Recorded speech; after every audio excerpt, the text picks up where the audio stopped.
अति आवश्यक है।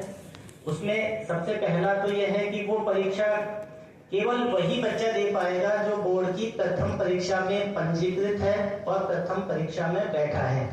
जो छात्र प्रथम परीक्षा में नहीं बैठा है वो किसी भी परिस्थिति में सेकंड परीक्षा में बैठने के लिए योग्य ही नहीं है। दूसरा, उस परीक्षा में केवल वही छात्र बैठेंगे जिनका परीक्षा परिणाम या तो उत्तीर्ण हुआ हो और या फिर जिसका परीक्षा परिणाम पूरक घोषित किया गया हो।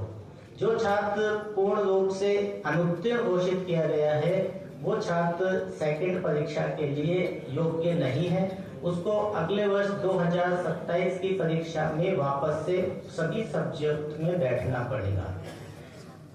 जो छात्र इम्प्रूवमेंट करना चाहता है उसके लिए भी कुछ फाउंडेशन बोर्ड ने लगाई है कि वो मैक्सिमम 3 विषयों में ही इम्प्रूवमेंट कर पाएगा।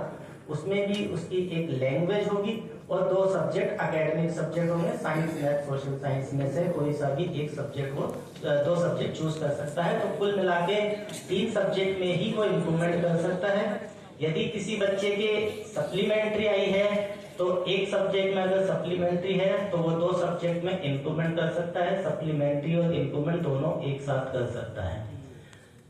इसके अलावा जो अभी एक और नया परिवर्तन है वो है हमारे साइंस और सोशल साइंस का जो क्वेश्चन पेपर का पैटर्न है। इस साल जैसा कि आप सभी जानते हैं उसमें कुछ परिवर्तन किया गया है।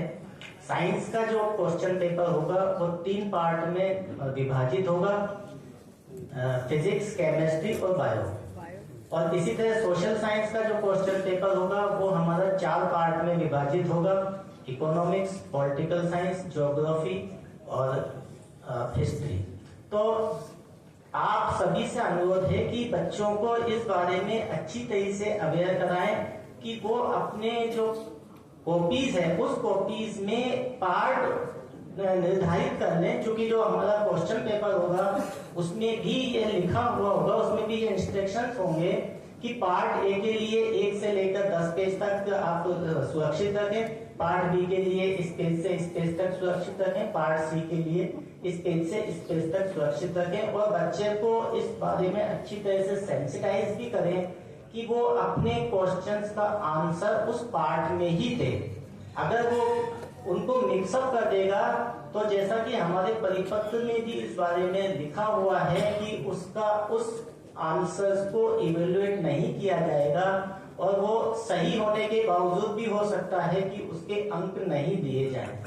तो इस मंच के माध्यम से मैं आप सभी से अनुरोध करना चाहूंगा कि अपने जितने भी कक्षा 10 के छात्र हैं उनको इस बारे में बहुत अच्छी तरीके से समझाएं। और जैसा कि कई स्कूलों ने तो अभी जो प्री बोर्ड की परीक्षाएं ली हैं बोर्ड के इसी पैटर्न के आधार पर ली हैं।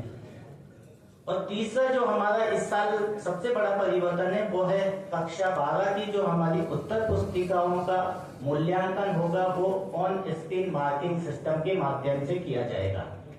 क्योंकि ये एक तरीके से नया सिस्टम है और अधिकतर जो अध्यापक हैं, जो हमारे टीचर्स हैं, वो हो सकता है कि कंप्यूटर पे कॉपी जांचने के संदर्भ में ज्यादा जानकारी ना हो, लेकिन हम कोशिश करेंगे कि अभी फरवरी के माह में जैसे भी हमारे पास इसके संदर्भ में कोई एसओपी आएगी हम कुछ टीचर्स की ट्रेनिंग कराएंगे और उनको हो सकता है वर्चुअल भी ट्रेनिंग करानी पड़े या उसकी जो एसओपी होगी वो एसओपी हम सभी हमारे जो हेड एग्जामिनर्स हैं, हमारे जो सीएनएस हैं, उन सभी को हम प्रदान करेंगे और कोशिश करेंगे कि एक डेमो हम उसका कर सकें, एक ड्राई रन भी कर सके ताकि टीचर्स को जब वो एक्चुअली कॉपी उसको पीडीएफ फॉर्मेट में आएगी उसको इवेल्युएट करना आसान होगा। तो आप सभी और साथ में एक और अनुरोध है जो कि यहाँ पे कई विद्यालय के हेड ऑफ इंस्टीट्यूशंस और प्राचार्य भी यहाँ बैठे हुए हैं। हमारी सबसे बड़ी दिक्कत आती है कि जब हमारा इवेल्युएशन हो रहा होता है उस समय अधिकतर स्कूल से टीचरों को रिलीव नहीं किया जाता है। उसके बहुत सारे कारण होते हैं। उसमें सबसे बड़ा कारण ये भी हो सकता है कि उसकी वजह से आपका जो सेशन है वो थोड़ा सा डिस्टर्ब हो रहा होगा, ये हम भी समझ सकते हैं। लेकिन चूंकि आपके ही छात्र हैं, आपके स्कूल के ही बच्चे हैं और उन्हीं की उत्तर पुस्तिकाओं को हमें इवेल्युएशन करा के परीक्षा परिणाम घोषित करना है, तो यह आप लोगों का उत्तरदायित्व भी बनता है कि आपके जिस भी टीचर की ड्यूटी लगाई गई है उस टीचर को आप रिलीव करें, और जब वो रिलीव होके कहीं दूसरी जगह जहां भी इवैल्यूएशन के लिए जाएगा तो हमारा परीक्षा परिणाम जितना जल्दी हो सकेगा उतना जल्दी हम निकालने की कोशिश करेंगे। और